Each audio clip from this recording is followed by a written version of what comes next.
आज मी आपल्यासोबत बटाट्याच्या भजीची अशी रेसिपी शेअर करणार आहे, जी बनवायला खूप सोपी आहे. जास्त अशी वेळ ठेवला तरी टम्म फुगलेली राहणार. बघू शकता भजी किती टम्म फुगलेली होते आणि जराही तेलकट होत नाही. खूप कुरकुरीत होते आणि चवीला तर खूपच भारी लागते. यासाठी काही छोट्या-छोट्या टिप्स आहेत, ज्या मी तुम्हाला सांगणार आहे. ज्या फॉलो करून जर तुम्ही ही भजी बनवलात ना, तर मस्त अशी टम्म फुगलेली होईल आणि हॉटेलपेक्षा खरंच खूप भारी लागते. तर एकदा नक्की बनवून पहा. या पद्धतीने ही बटाट्याची भाजी तुम्हाला ही खूप आवडेल आणि रेसिपी आवडली तर चॅनलला लाईक्स, कमेंट्स आणि सबस्क्राईब करायला विसरायचं नाही, लक्षात ठेवा. तर आता मी घेतलेला इथे बटाटा, तर हा मी एक मोठा बटाटा घेतलेला आहे. यामुळे काय होतं, बटाट्याचे स्लायसेस मोठे होतात. आता याची जी आहे सालवरचं काढून घेणार आहात. एका बटाट्यामध्ये ही खूप साऱ्या भज्या होतात. तर बघू शकता, ही बटाट्याची पूर्ण साल काढून घेतलेली असं ना, लांबट मोठ्या थोड्या साईजचा बटाटा घेतला की जास्त भजी छान होते मोठी. आणि जर छोटा बटाटा घेतला तर काय होतं, भज्या ज्या आहेत ना छोट्या-छोट्या होतात. त्यामुळे असा मोठाच बटाटा घ्यायचा. बटाट्याची साल आहे व्यवस्थित काढून घ्यायचं आहे. पूर्ण साल काढून घेतलेला आहे. आता याला धुवून घेते मी. हा बटाटा धुवून घेतल्यानंतर काय करायचं, आपल्याला याला स्लाईस करायचे आहेत. तर पातळ-पातळ स्लाईस करायचे आहेत. म्हणजे काय होतं, भजीही जास्त होते आणि जेव्हा आपण भजी तळतो ना बटाट्याची, तेव्हा बटाटा शिजला जातो. जर जास्त जाड ठेवलात ना, तर मग बटाटा आतला कच्चा राहतो. अशी पातळ केली की भजी जास्त होते, बटाटा व्यवस्थित शिजला जातो.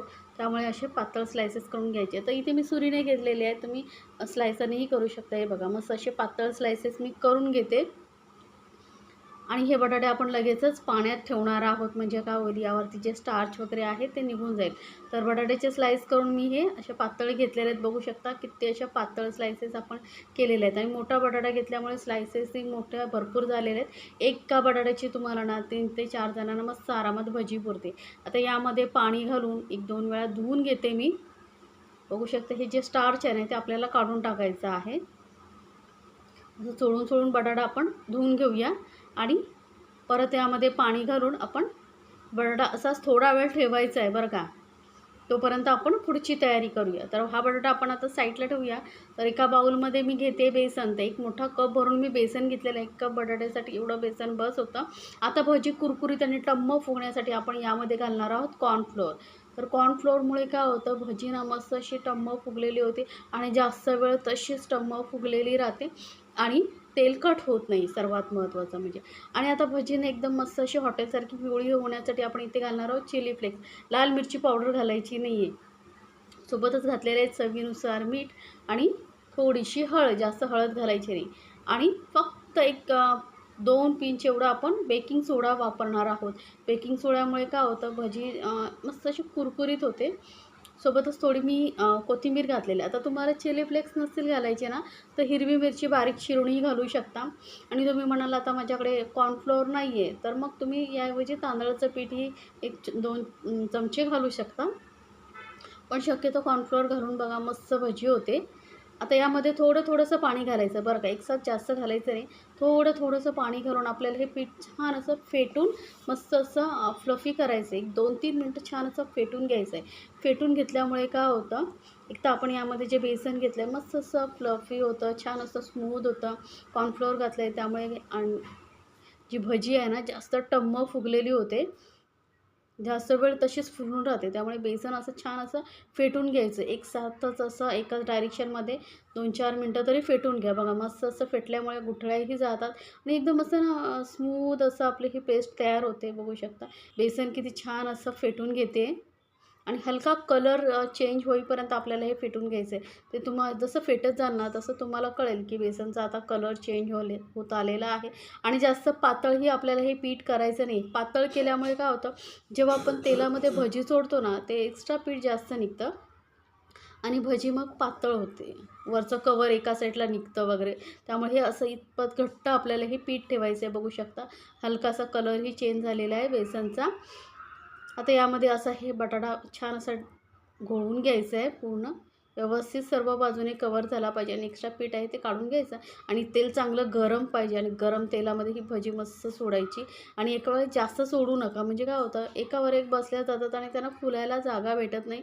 त्यामुळे मग भजी फुलत नाही आणि एकमेकांना चिकटल्यामुळे त्यांचं कवरही निघतं आणि मग बटाटा आतमध्ये जो आहे तेल शोषून घेतं.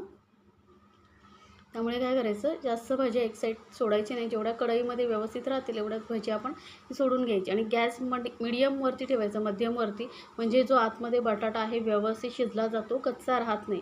तर इथे बघा 5-6 भज्या मी सोडलेले आहेत. आता छान अशा त्यांना फुलू द्यायचं आहे. तर गॅस मीडियमवरती ठेवून भजी आपण ही छान अशी फुलेपर्यंत तसंच राहायचं आहे. जोपर्यंत व्यवस्थित फुलत नाही तोपर्यंत पलटायचं नाही. आणि यांना आता दुसऱ्या साईडने आपण पलटून तळून घेऊया. मस्त बघू शकता प्रत्येक भजी कशी छान अशी फुलली गेलेली आहे. तर या पद्धतीने नक्की करून पहा आणि मला सांगायचं आहे बरं का. आता ह्याचं बघा, आपण यामध्ये लाल मिरची पावडर घातली नाही आहे, त्यामुळे आपल्या भजीचा कलर किती सुंदर आलेला आहे बघा. मस्त असं पिवळसर कलर आलेला आहे. लाल मिरची पावडर घातली ना तर भजी एकदम लाल होते. त्यामुळे जर तुम्हाला आवडत असेल तर लाल मिरची पावडर वापरू शकता, किंवा जसं मी सांगितलं चिली फ्लेक्स आणि किंवा लाल हिरवी मिरची घालू शकता. आणि भजी बघू शकता मस्त अशी टम्म फुगलेली कुरकुरीत होते. चवीला खरंच खूप भारी लागते. या पद्धतीने नक्की बनवून पहा आणि रेसिपी आवडली तर चॅनलला लाईक्स, कमेंट्स आणि सबस्क्राईब करायला विसरू नका. सोबतच बेल आयकॉनवरती नक्की क्लिक करा. तर ही भजी आपली तळून झालेली आहे. तर यार मी काढून घेते. आता बघू शकता मस्त अजूनही तशीच भजी टम्म फुगलेली आहे. तर एकदा नक्की बनवा आणि आपल्या फॅमिलीसोबत एन्जॉय करा. आणि मला सांगायचं हां, तुम्हाला ही रेसिपी कशी वाटली आणि ही रेसिपी तुम्ही कुठून पाहताय तेही मला सांगायचं. म्हणजे काय होतं, मलाही कळतं ना की माझे व्हिडिओ कुठून कुठून पाहिले जात आहेत. हे बघू शकता भजी, प्रत्येक भजी अशी टम्म फुगलेली होते आणि जास्त तेलही शोषून घेत नाही. तर नक्की बनवायचं आहे आणि चॅनलला सबस्क्राईब जरूर करायचं आहे.